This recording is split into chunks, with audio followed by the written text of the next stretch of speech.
अस्सलाम वालेकुम जी, मैं हूं फरीद मलिक और आप देख रहे हैं मेरा YouTube channel Khalid swing machine dealer.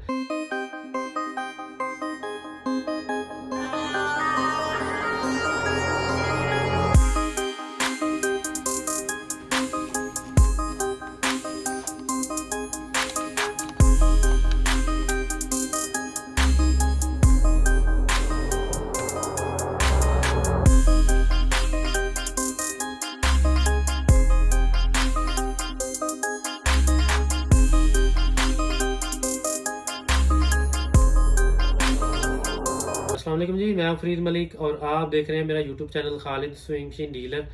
आज की वीडियो में हम आपको दिखाएंगे सीचीओ जनूमी के ऊपर अगर आपका शीशा टच ख़राब हो जाए तो उसको कैसे चेंज करना। काफ़ी लंबा प्रोसेस है और मुश्किल भी है, तो आपसे थोड़ा शेयर करते हैं कि किस तरीके से इस मशीन का अगर टच ख़राब हो तो कैसे चेंज करते हैं।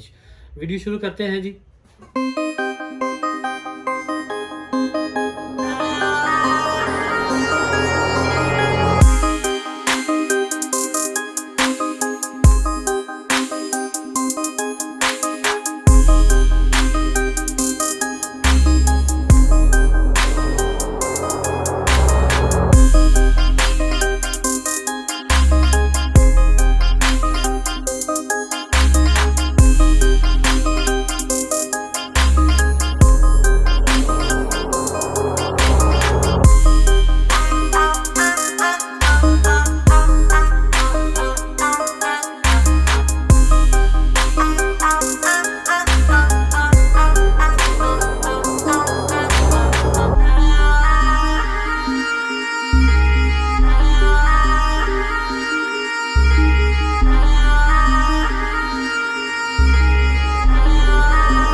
थी आज की वीडियो, जिसमें हमने दिखाया कि सीचीओ जनूमी 8000 मॉडल 8200, 8100, 8300 पे आप अगर आपकी मशीन का टच शीशा ख़राब हो जाए, टच ख़राब हो जाए, स्क्रीन आपने कैसे रिप्लेस करनी है। उम्मीद है आपको वीडियो पसंद आई होगी। अगर अभी तक आप चैनल पर नए हैं, चैनल को सब्सक्राइब कर लें, बेल आइकन को प्रेस कर लें और वीडियो को लाइक लाजमी कीजिएगा, क्योंकि जितनी लाइक्स आप करेंगे तो हमारी वीडियो ज़्यादा लोगों तक पहुंचेगी। तो आपका बहुत शुक्रिया। मिलते हैं नए टॉपिक नए वीडियो के साथ। तब तक के लिए अल्लाह हाफिज़। एक और बात जाते जाते बताता चाहूँ, सीचीओ के ऊपर हमने बहुत सारी वीडियोस की हैं जिसपे इस्तेमाल का तरीका, इसमें छोटे छोटे फॉल्ट, इसमें एरर्स, इसकी सर्विस के हवाले से बहुत सारी वीडियोस हमारे चैनल पर मौजूद है। आप देखना चाहें तो हमारे चैनल के ऊपर ये वीडियोस मौजूद हैं। इसके लिंक्स भी मैं डिस्क्रिप्शन पे दे दूंगा। मिलते हैं नए वीडियो में नए टॉपिक के साथ। अल्लाह हाफिज़, फ़ी अमान अल्लाह।